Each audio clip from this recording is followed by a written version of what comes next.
Baik, kita langsung berbincang dengan kedua narasumber. Sudah ada Frits Edward Siregar, Divisi Hukum Bawaslu. Selamat pagi, Pak Frits. Selamat pagi, Mbak. Kemudian juga ada Pramono Ubaid Tantowi, Komisioner KPU. Selamat pagi, Pak Pram. Selamat pagi, Mbak. Sehat-sehat semua ya. Saya mau ke Pak Frits dulu. Pak Frits, ini dapat dibilang mungkin kecolongan begitu ya, Pak, mengenai status kewarganegaraan dari Orien P. Riwukore yang Bupati terpilih Sabu Raijua begitu. Saat ini sudah terkonfirmasi, berarti memang benar Bupati terpilih tersebut memiliki kewarganegaraan Amerika Serikat dan juga warga negara Indonesia begitu?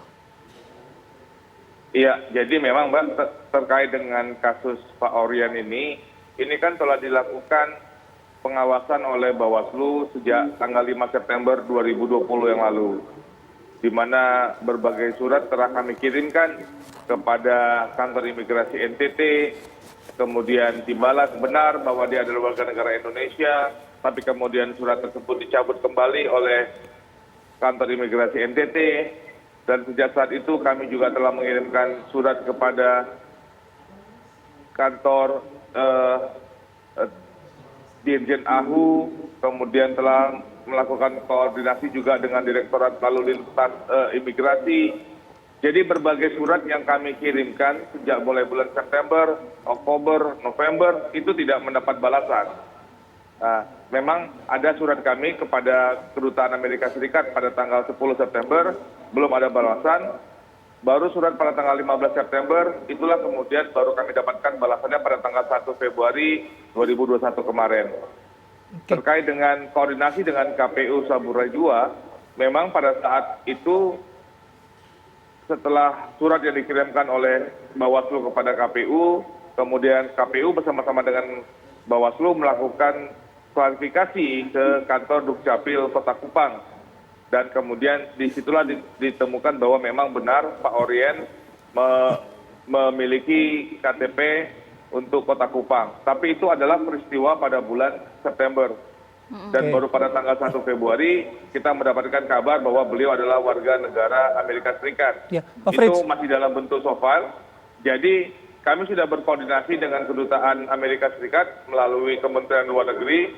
Dan hari ini kami akan mendapatkan hard file dalam bentuk kertas, dalam bentuk dokumen terkait dengan dokumen tersebut. Ya, Pak Frits, itu kan tadi Anda menyebutkan ada beberapa surat yang dikirim ke berbagai instansi untuk meminta klarifikasi mengenai statusnya Pak Orien ini. Nah, salah satunya kan ke Kedutaan Besar Amerika Serikat.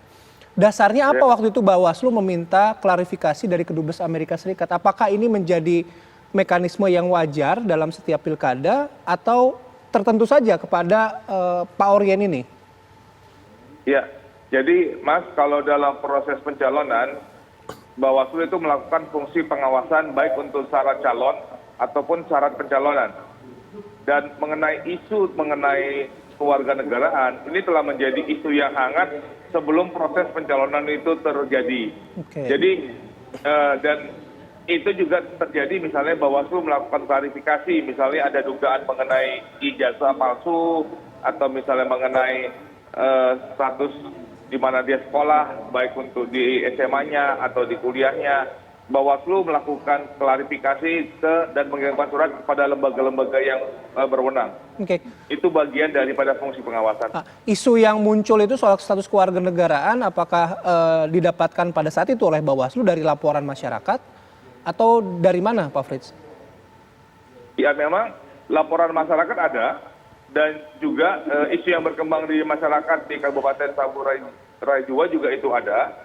Oleh karena itulah makanya pada saat pencalonan dimulai tanggal 5 September, Bawaslu mengirimkan surat kepada KPU Sabu Raijua untuk mengingatkan untuk mengecek kembali status kewarganegaraan. Itu juga dasar kami untuk mengirimkan surat kepada kantor imigrasi NTT. Pak Frits, sudahkah dicek begitu ke Dukcapil sebelumnya mungkin kenapa di KTP Pak Orien ini memang warga dari Kupang begitu, Pak Frits?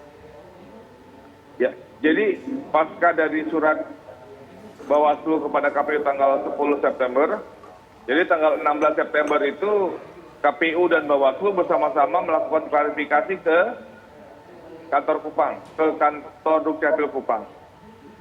dan di situ ditelusuri ada proses perpindahan KTPL dari Jakarta Selatan pada bulan Agustus 2020, proses perpindahan ke Kota Kupang pada tanggal bulan Agustus 2020. Jadi memang ada track recordnya, memang ada buktinya bahwa beliau itu pindah dari Jakarta Selatan kepada Kota Kupang.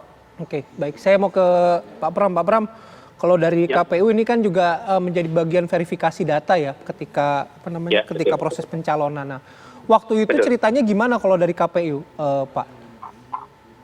Ya, pertama pada saat pendaftaran pasangan calon, itu kan tanggal 4 sampai 6 September, gabungan partai politik yang mendaftarkan pasangan calon yang bersangkutan sudah melampirkan dokumen sebagaimana yang dipersyaratkan baik oleh undang-undang maupun peraturan KPU, yakni salah satunya soal IKTP. Di IKTP itu kan tertera di sana setidaknya dua hal. Yang pertama adalah status kewarganegaraan ya, Indonesia.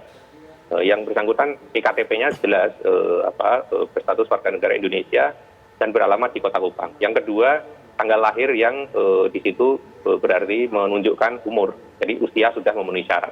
Jadi tidaknya dari EKTP sudah menunjukkan dua hal itu, dan itu dua-duanya sudah memenuhi syarat. Lalu kemudian pada tanggal 10 September KPU kan KPU Saburai Jua menerima rekomendasi dari teman-teman Bawaslu Saburai Jua untuk menelusuri keabsahan dokumen EKTP calon yang bersangkutan. Jadi ada memang rekomendasi tanggal 10 September.